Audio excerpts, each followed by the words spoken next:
Welcome back to the new norm. I'm Dr. Lou Graham, and this program is brought to you by Midway Dental and Catapult Education. I brought Jeff Horowitz back. We wanted to kind of go throw questions at each other, hot topics. And Jeff, welcome back. And the first topic I want to talk about is safety and hygiene, ultrasonics.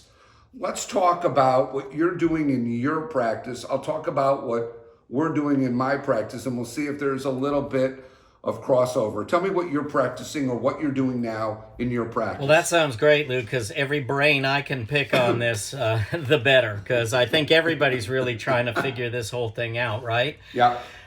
Listen, I don't think there's anything that puts off more aerosol than the use of ultrasonic or piezo. So For sure. You know, when we talked about how do we come back safely, we started looking at these extraoral suction units that can be adapted for the hygienist.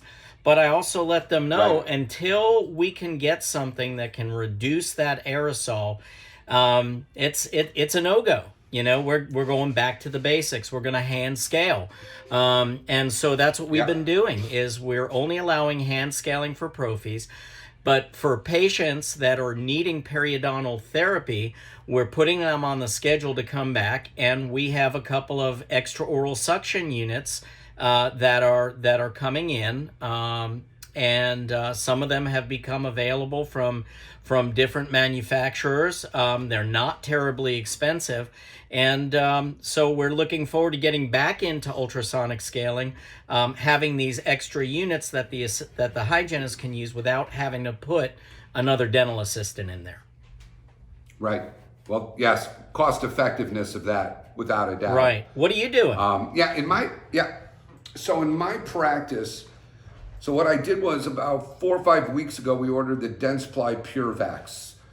It's relatively even a lower cost up front, basically $200, and it's kind of got a really cool bendable hose, and at the apex of where the high-speed suction is, there's a mirror, so the hygienist can kind of see what she's doing, and yet the studies show it can suck up 90% of that solution. Now, given that, I have ordered one external suction because I want to see which is better. I don't even know how I'll tell, but I want to make sure the hygienist is uber careful. Yeah. One of the things, though, Jeff, that we're doing, because I'm a huge Perio Protect office, so one of the things we're doing for our perio Peroxide, patients, by the way. and especially, again, so what we're going to do is we're going to scan them. We'll just do a digital scan. You can do traditional impression, but we do digital like you do. And we're going to make them wear trays for basically, and it's a new system called IRX from Perio Protect. And they're going to wear these trays. They get them about 2 weeks later. They wear the trays twice a day with the 1.74% peroxide. And what Perio Protect has shown is that the tartar comes off so much easier. The gingival tissue's already starting to look so much better. So the periodontal therapy should be even less ultrasonic and more comfortable.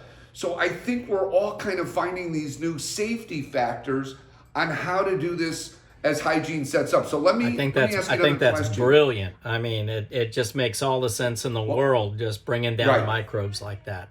Yep. Right. I didn't develop it. Let me just say kudos to Dwayne Keller and Tanya. I did not develop that, but I definitely am going to do it. So let me ask you another question. Masks for hygienists. I feel N95s at this point are what they should be wearing when they're doing ultrasonics, when they will be in your practice. Do you feel the same openly or not? 100%. Listen, I'm offering them the same protection that I'm offering to myself, and that's being recommended. I think that's key, that our team needs to know that we're trying to protect everyone the same way. And so, we ordered enough that they have one. They know that they need to keep it for the day. I've got shields. I bought shields for every one of them so that they can protect those masks. And then again, we have the misting. If they have any concerns, they can come out, mist the mask as well. And we have no problem with those lasting a full day. So there's no reason not to be supplying your hygienist with N95 or KN95s. Yeah, my feeling is I'm treating the hygienist just like Exactly. myself. Any type of aerosol, same exact protection. The only other nuance that we're doing was I ordered these Novaris type air filtration systems that really kill the virus. So I ordered them on a mobile cabinet, and it's just too expensive to put one in each room. They really Yeah. are. So I have my HEPA filters in the hygiene room and in my operatories, and then I'm just going to wheel these in and basically let them, while she's either ultrasonicking or for the 15 minutes before we're going to turn over the room. That's how we're going to do it. So it's mobile cart that our floater's just going to be wheeling these in and out. It's all going to be kind of constant motion. And that's what we're also doing, because again, I want to be, if anything, overprotective than underprotective, and I'm sure you kind of feel the Yeah, same of course. way. I think they're at higher risk than we are. I mean, we've got an assistant pulling most Yeah. of the aerosol for us all the time. So, yeah, I think we absolutely owe that to them. But tell me, on these HEPA units, do they also use ozone? Do they use anything else in the filtration system? So, it's interesting. I would say they're relatively inexpensive. We have ozonators also in our practice. So we have them like kind of in our general weight in our area. And I personally, it's interesting, you kind of smell when the ozonator's on. These you don't smell. So, again, I didn't know any of this Right. stuff 2.5 months ago. I mean, seriously, this was all voodoo to Right. me. So I'm putting these relatively inexpensive systems in to obviously purify the air 24 hours. I've got ozonators on each side of my office, and now I've got the filtration being kind of wheeled in to do its magic turnover of the room. Yeah, so not to It's what I know. Yeah, so and not to challenge, because again, we're all novices when it comes to this stuff. So I know. My question about HEPA when people started talking about it is do I ever really want HEPA to be the first thing that filters these microbes? Right. Because Right. at some point, you got to change that HEPA filter. So if it's not being ozonated or disinfected before it gets to the HEPA filter, I mean, I don't know. I don't know what the answer is. I think that there's some microbiologists out there and virologists that might understand that better than we do. But, I think it's worth trying everything at this point and erring on the side of safety. Listen, I couldn't agree more. And I think whatever we're doing right now, I can guarantee you, Jeff, in 6 months, there'll be some minor changes in what you and I are both doing. And I think you would agree with that. Yeah, no question. And so on that note, I want to ask you a question, because one of the areas, you've asked me a lot of questions, one of the areas that we have discussed a few times and quite openly, you understand a lot more than I do, is testing for our patients. Yep. And so one of my concerns about COVID testing and antibody testing is, we've all heard on the news about issues with sensitivity and specificity of some of these tests, but I know you've looked into it to some degree, and I'm curious what you're doing in your office as far as having any type of baseline testing, or are you considering putting any type of baseline antibody testing in? So let's go back 4 weeks. 5 weeks ago, man, I have an incredibly detailed screening questionnaire that we go through, we send it out, and then we do a teledentistry. I have 2 team members who do that, and then we go over it the day before they come in, because I want to screen everybody. My vision is you got to screen. So now we get to testing. So my thought was, if anybody was suspiciously at risk, I would send them for a PCR test. I could order the test to be delivered to their house. They would do a spit test, and then we'd get the results back in 2 days. That was my thought. So if you were higher risk, like if you were married to somebody who's a transit worker and you're living together because they're married, she's at higher risk or he's at higher risk living together. Well, here's the problem, Jeff, and I didn't know this. Those PCR tests, they're 70% accurate, which means 3 out of the 10 times you're going to get back a false reading. And so if 30% of the time, what kind of diagnostics is that? So openly, I stopped doing that.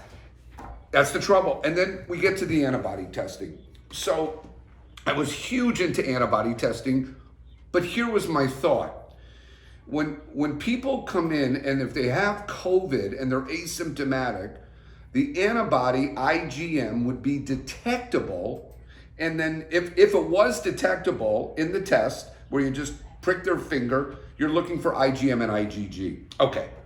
So IgG means they have maybe a little bit of immunity or long-term immunity because they've had the virus.